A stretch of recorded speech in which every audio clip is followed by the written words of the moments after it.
Bismillahirrahmanirrahim. Assalamualaikum warahmatullahi wabarakatuh. Kembali lagi bersama saya Tuti Erawati dengan NIM 2012985 dari Prodi Pendidikan Guru Sekolah Dasar. Baiklah, kembali lagi di video kali ini saya akan mempresentasikan materi pengantar kewirausahaan tentang analisis lingkungan dan peluang serta ide wirausaha. Oke, langsung saja. Analisis lingkungan bisnis. Yang pertama, di sini kita akan membagi presentasi ini ke dalam 3 bagian. Yang pertama, kita akan membahas tentang apa itu lingkungan bisnis. Yang kedua, membahas tentang peluang bisnis. Dan yang ketiga adalah ide dari wirausaha. Baiklah, yang pertama adalah lingkungan bisnis atau analisis lingkungan bisnis. Lingkungan bisnis ini dapat kita bagi menjadi 2. Yang pertama adalah lingkungan internal dan yang kedua adalah lingkungan eksternal. Yang pertama, lingkungan internal. Lingkungan internal ini adalah lingkungan yang terkait dengan ekstensi sebuah organisasi atau lingkungan yang berada dalam suatu organisasi tersebut. Secara teori, lingkungan internal ini adalah berbagai hal atau berbagai pihak yang terkait langsung maupun tidak langsung dengan organisasi atau dengan kegiatan organisasi yang mempengaruhi langsung setiap program, kebijakan, keputusan, hingga jantung organisasi atau perusahaan tersebut. Nah, yang termasuk di sini dalam lingkungan internal dalam suatu organisasi yaitu owner atau pemilik organisasi. Yang kedua adalah para staf, para pengelola, para karyawan yang bekerja dalam suatu perusahaan atau organisasi tersebut.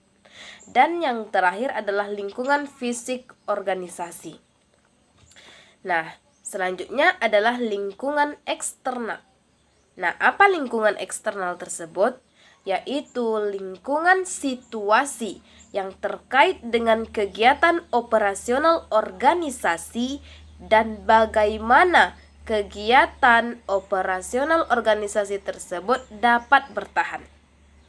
Nah, lingkungan eksternal ini juga terbagi kepada 2. Yang pertama adalah lingkungan yang terkait langsung dengan kegiatan operasional organisasi atau kita kenal dengan lingkungan mikro.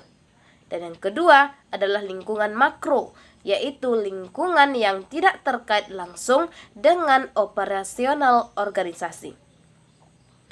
Nah, lingkungan makro ini memberikan dampak yang besar pada organisasi. Dia tidak terkait langsung pada operasional suatu organisasi, tetapi memberikan dampak yang cukup besar pada sebuah organisasi. Nah, dalam kegiatan operasional perusahaan, maka ia akan berhadapan baik disengaja ataupun tidak disengaja akan berusaha menyesuaikan diri dengan lingkungan-lingkungan yang terkait dengan lingkungan makro perusahaan tersebut. Nah, lingkungan mikro adalah pelanggan, pesaing, pemasok, dan partner-partner strategi. Orang-orang yang terlibat dalam lingkungan makro diantaranya adalah orang-orang yang terlibat dalam regulator perusahaan atau pembuat peraturan, pemerintah, lembaga-lembaga non-pemerintah, masyarakat, dan lain-lain. Nah, itulah yang termasuk ke dalam lingkungan mikro dan lingkungan makro. Nah, pada dasarnya ada 2 faktor lingkungan yang akan memberikan pengaruh pada aktivitas bisnis yang kita lakukan. Yang pertama adalah lingkungan kerja dan yang kedua adalah lingkungan sosial. kita bahas lingkungan kerja, yaitu lingkungan yang memasukkan semua elemen-elemen yang relevan yang pada prinsipnya akan memberikan pengaruh sekaligus mempengaruhi organisasi secara keseluruhan. Elemen-elemen tersebut seperti pemerintah, kreditur-kreditur termasuk pemasok, karyawan, konsumen, pesaing, dan lain-lain. Yang kedua adalah lingkungan sosial, yaitu meliputi tekanan-tekanan umum yang mempengaruhi secara luas, misalnya tekanan di bidang ekonomi, tekanan di bidang teknologi, politik, hukum, sosial, budaya yang secara langsung ataupun tidak langsung, disadari atau tidak, akan memberikan dampak dan mempengaruhi aktivitas bisnis yang kita lakukan. Nah, dari bagian-bagian lingkungan sosial ini kita bahas satu persatu. Yang pertama tadi adalah lingkungan ekonomi, yaitu masyarakat dapat digolongkan kepada salah satu sistem ekonomi, apakah itu sistem kapitalisme, sosialisme, dan komunisme. Nah, pada ketiga sistem ekonomi tersebut sedikit banyak pasti dipengaruhi oleh lingkungan perekonomian. Yang kedua adalah lingkungan teknologi, meliputi manufaktur, termasuk teknologi produk, jasa, serta teknologi bisnis yang kesemuanya pengetahuan manusia. Misalnya adalah peralatan, metode kerja, sistem olahan lahan, peralatan elektronik, peralatan komunikasi, dan banyak lagi terkait sarana dan prasarana teknologi tersebut.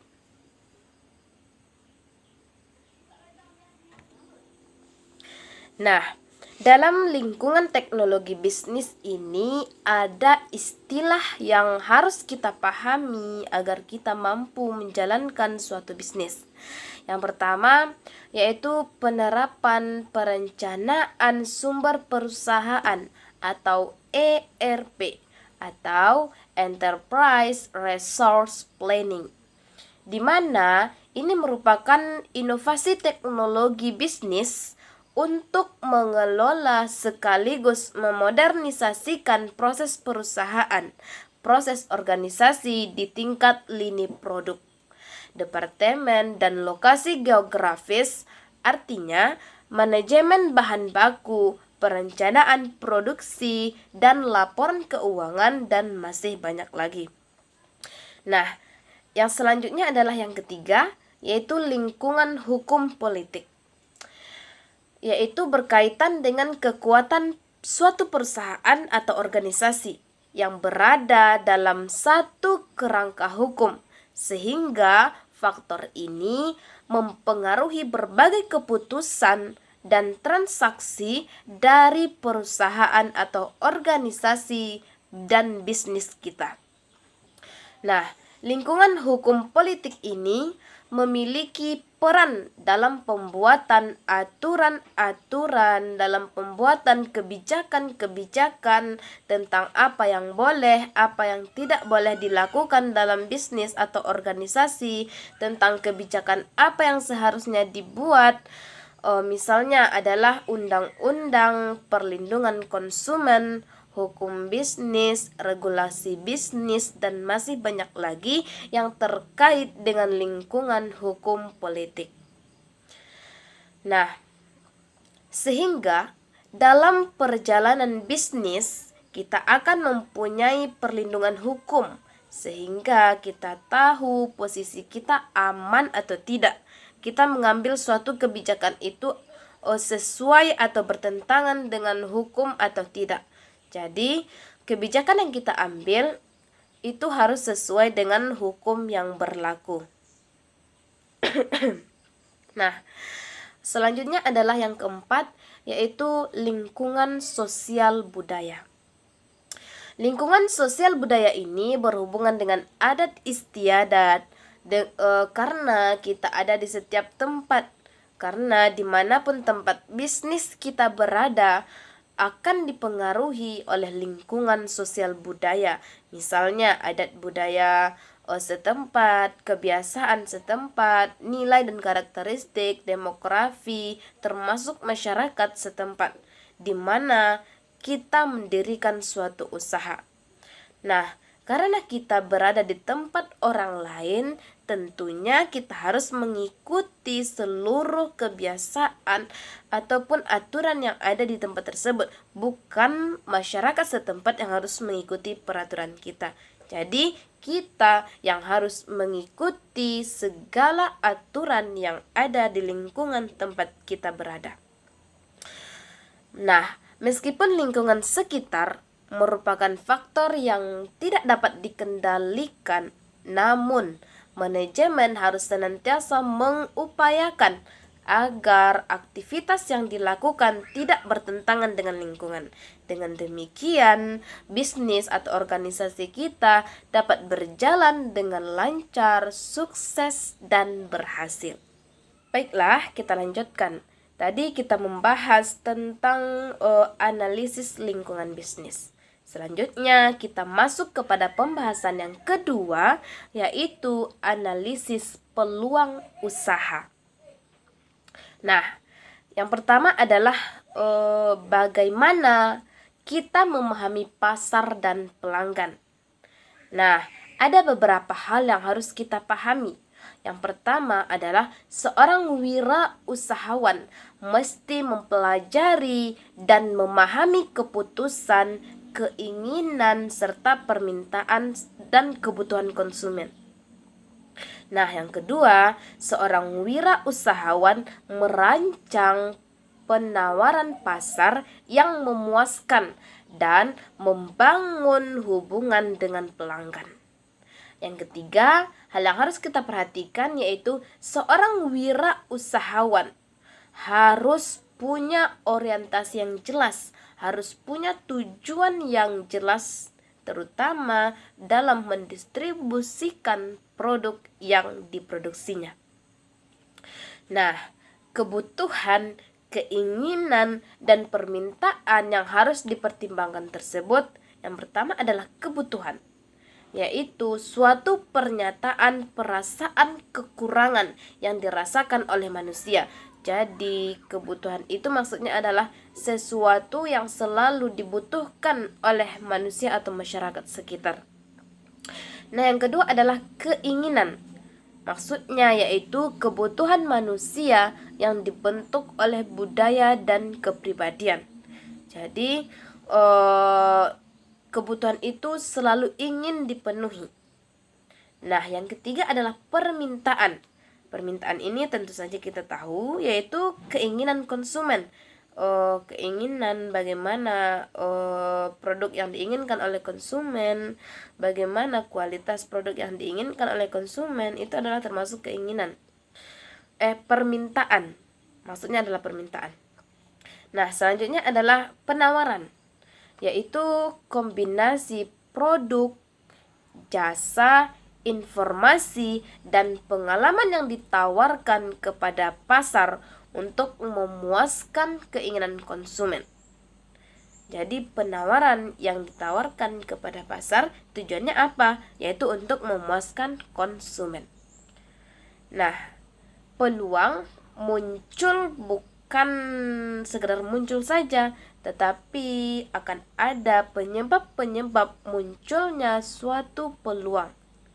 Di antara penyebab munculnya suatu peluang tersebut, yang pertama adanya masalah, yang kedua adanya kebutuhan, yang ketiga adanya keinginan, dan yang keempat ya karena diciptakan. Nah, kita bahas yang pertama, yaitu penyebab munculnya peluang itu. Yang pertama ada masalah. Nah, peluang itu muncul dari masalah yang menyusahkan, dari masalah yang merugikan, sehingga orang yang memiliki jiwa kewirausahaan yang tinggi, orang yang memiliki jiwa kreativitas yang tinggi dapat berpikir jernih bahwa dalam masalah yang besar tersebut, dalam masalah yang menyulitkan itu, ada peluang usaha yang akan memberikan keuntungan. Nah, Yang kedua yaitu adanya kebutuhan. Manusia wajib memenuhi kebutuhan, yaitu sandang, pangan, papan, pendidikan, dan kesehatan, di mana semua kebutuhan itu memunculkan permintaan dan penawaran, maka akan melahirkan peluang usaha untuk memenuhi permintaan tersebut. Nah, yang ketiga yaitu adanya keinginan. Setiap manusia pasti mempunyai keinginan tanpa batas. Maka peluang untuk memenuhi keinginan-keinginan tersebut juga tanpa batas. Nah, yang terakhir penyebab dari munculnya peluang tersebut yaitu karena diciptakan, memang sengaja diciptakan, yang tentunya akan memerlukan energi, perlu pemikiran yang kuat, yang cukup kuat untuk dapat menciptakan peluang-peluang tersebut, yang tentunya dengan usaha yang keras, dengan pengorbanan yang tidak sedikit, dengan pengorbanan yang luar biasa, dengan memunculkan, dengan menggali ide-ide untuk menimbulkan suatu peluang tersebut. Nah, selanjutnya kita masuk kepada pembahasan yang ketiga, yaitu ide, analisis ide dan gagasan wirausaha. Perlu kita ketahui bahwa wirausahawan konsepnya itu adalah create dan innovation. Semua serba baru. Kalaupun itu mirip dengan produk yang sudah ada, tentunya pasti ada nilai tambah atau sudah diinovasi terlebih dahulu. Kalau dia tidak baru atau mirip dengan produk yang sudah ada, itu tidak dinamakan dengan namanya kegiatan kreatif dan inovatif. Nah, kegiatan ini menuntut kreativitas dan kemampuan untuk melihat pola-pola yang sedang tren, sehingga pola-pola ini menjadi pikiran dan gagasan ketika ingin memulai suatu usaha. Nah, dalam berwirausaha tidak cukup hanya mengendalikan kreativitas saja, namun keberhasilan suatu usaha juga dikaitkan dengan bagaimana kita dapat bertahan dalam kegigihan, bagaimana kita dapat bertahan dalam ketangguhan dalam melaksanakan usaha tersebut.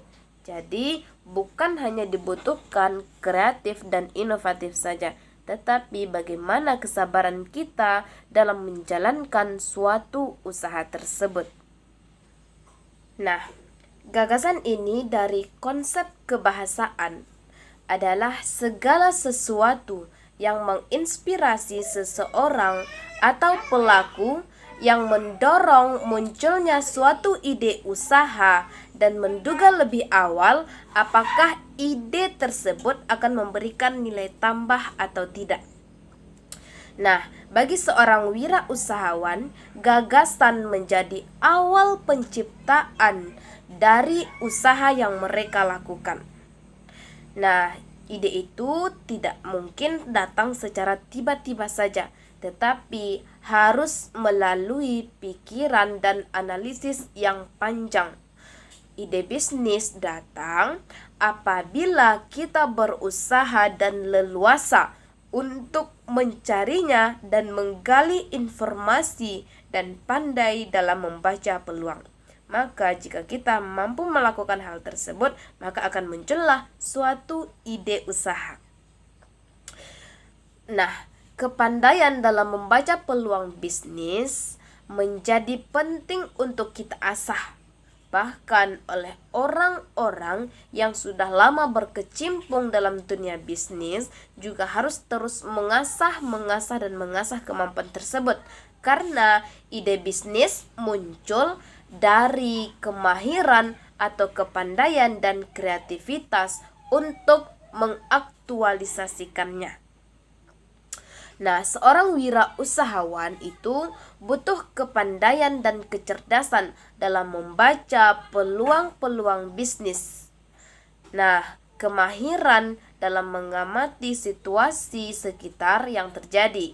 Perlu insting yang kuat, yaitu untuk berpikir kreatif, menentukan bukan satu sisi yang diminati oleh orang lain.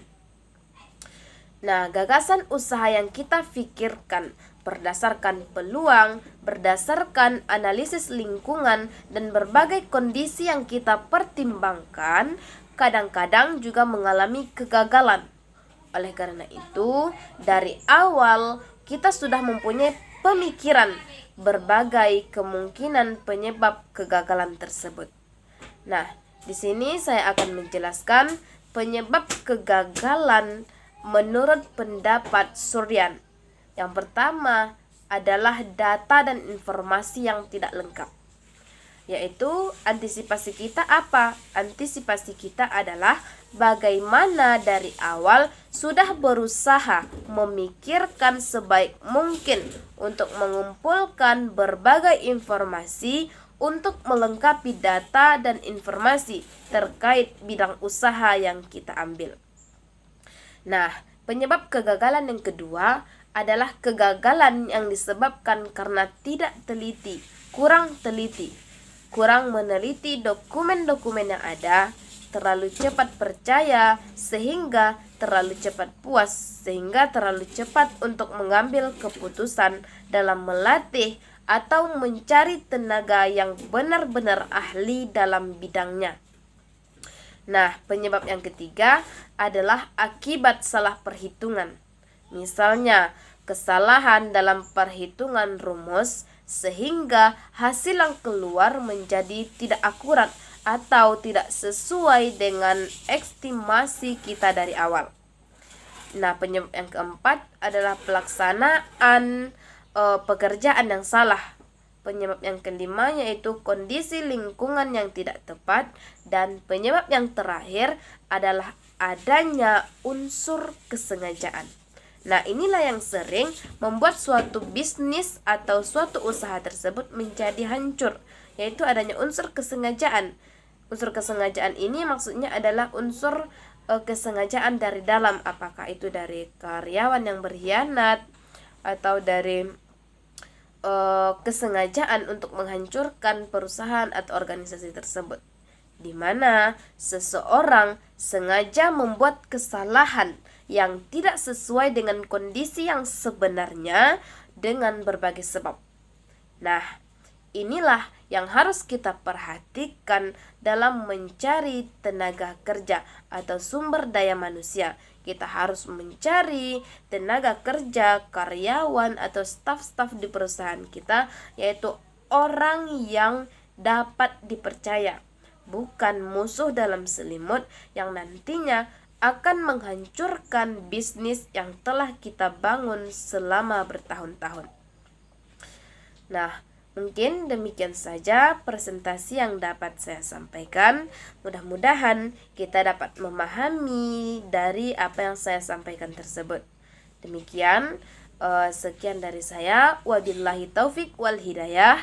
Wassalamualaikum warahmatullahi wabarakatuh.